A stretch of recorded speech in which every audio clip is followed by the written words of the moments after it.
کامران مرتضیٰ صاحب کا مائک کھولیں. ان کی کون سی سیٹ ہے وہاں؟ تو وہ عالیہ کامران صاحب ہیں, وہ کامران مرتضیٰ صاحب نہیں ہیں. وہ سیٹ ان کو نہیں دے رہی ہیں. سر میں بیٹھی ہوں. مولانا صاحب یہ بڑا ایک شرعی مسئلہ ہو گیا. اب اس پہ بتائیں کہ عالیہ صاحبہ کی سیٹ پہ وہ بیٹھی ہوئی کامران صاحب, اور وہ کہتی میں نہیں سیٹ دوں گی. آپ تشریف رکھیں, یہاں مائک کھول دیں. کامران صاحب اس کے اوپر فردر ڈسکشن ڈیبیٹ ہوگا ہاؤس میں. اس پہ جو ہے نا جوائنٹ سیٹنگ میں میری حالت کا اندازہ لگایا جا سکتا ہے. جی کامران صاحب. سر بسم اللہ الرحمن الرحیم. سر JUI پاکستان اس بل پہ جب بات کرے تو یہ تاثر کم از کم ہرگز نہیں دینا چاہتی کہ ہم اقلیتوں کے حقوق کے مخالف ہیں. باوجود ایک مذہبی سیاسی جماعت ہونے کے ہم ان کو اپنے جیسا شہری سمجھتے ہیں, مگر اس کے ساتھ ساتھ ایسا بھی کوئی تاثر نہیں دینا چاہتی یا ایسا بھی کوئی لیجسلیشن جو ہے وہ یہاں سے نہیں جانے دینا چاہتی جس سے یہ تاثر ہو کہ شاید جو ہے میجارٹی اس سے کمتر شہری ہے, یا باقی قوانین جو اس سبجیکٹ پہ بن چکے ہیں اور جس کا اثر کسی نہ کسی حوالے سے موجود ہوتا ہے, اس اثر کو کم کیا جا سکے. دو باتوں پہ اس میں اعتراض ہے. میں یقیناً جو ہے نا مانتا ہوں کہ بہت عرصے سے یہ معاملہ پینڈنگ ہے اور in pursuance of a judgement of Supreme Court یہ پینڈنگ ہے, مگر اس لیجسلیشن کو جس نے بھی ڈرافٹ کیا ممکن ہے غلطی سے یا ممکن ہے جان بوجھ کے, دو چیزیں اس میں جو ہے نا وہ بہت قابل اعتراض ہیں. ایک سیکشن 35 سر, سیکشن 35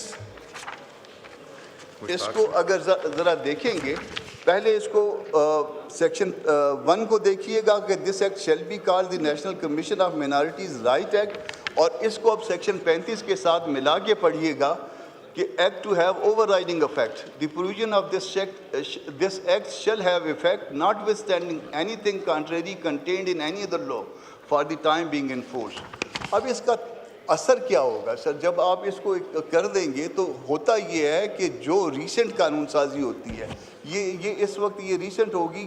آج اگر یہ فرض کریے یہ ساؤتھ سے اس جوائنٹ سیٹنگ میں پاس ہو جاتا ہے اور صدر اسینڈ کر دیتے ہیں تو یہ ریسنٹ ہوگی, اور اس کا اثر یہ ہوگا کہ اس سے پہلے جتنی لیجسلیشن ہو گئی ہے یہ اس کے اوپر اوور رائڈنگ افیکٹ رکھے گا, اس کے اوپر فوقیت رکھے گا. تو فوقیت میں وہ جو اینٹی قادیانی آرڈیننس 1984 کا ہے اس کے اوپر بھی اس کی فوقیت آ جائے گی. عدالتوں میں ایک ایسی بحث شروع ہو جائے گی, ایسا مسئلہ شروع ہو جائے گا جو ہم سب کے لیے پرابلم کریٹ کرے گا.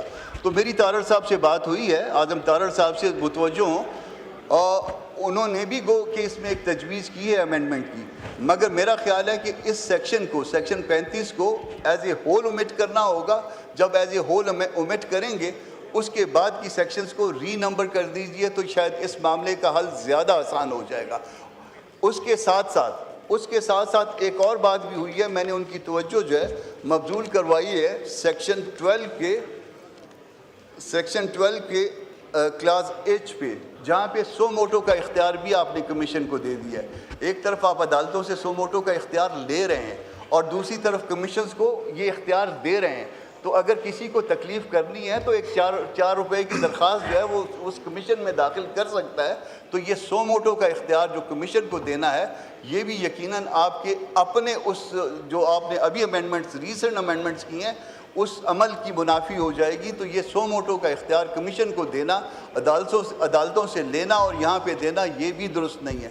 تو یہ دو چیزیں کم از کم اومٹ کر دیں تو یہ دو چیزیں اومٹ کرنے کے بعد جو ہے وہ اس کو کہہ سکتے ہیں کہ ہم قابل قبول ہو گیا ہے, اور اس پہ میرا خیال ہے کہ ان کو بھی کوئی اعتراض نہیں ہے. سر اعظم صاحب, میں آپ اس پہ صرف یہ جو ٹیکنیکل ایشو اس پہ بات کر لیجئے, پھر راجہ صاحب بات کریں گے, ایک دو اور دوست کریں گے, میں سر پھر آپ وائنڈ اپ کیجئے گا. ایک لارجر کمیٹی تشکیل دی گئی جو کہ نیشنل اسمبلی کی اسٹینڈنگ کمیٹی تھی, اس میں تمام اقلیتی جو MNA سے وہ تھے. پھر معاملہ بھیج دیا گیا سینٹ آف پاکستان کو.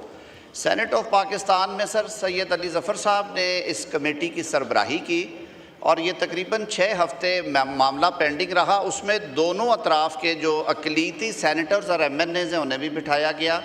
پوری احتیاط کی گئی کہ ان کے رائٹس کے حوالے سے بات ہو اور جو کو فتنہ گری کی بات ہے یا وہ لوگ جو اپنے آپ کو غیر مسلم سمجھتے ہی نہیں ہیں، میری نظر میں تو وہ اس کے ایمبٹ سے ویسے ہی باہر ہیں، کیونکہ یہ ایکٹ کہتا ہے کہ یہ غیر مسلموں کے لیے ہے۔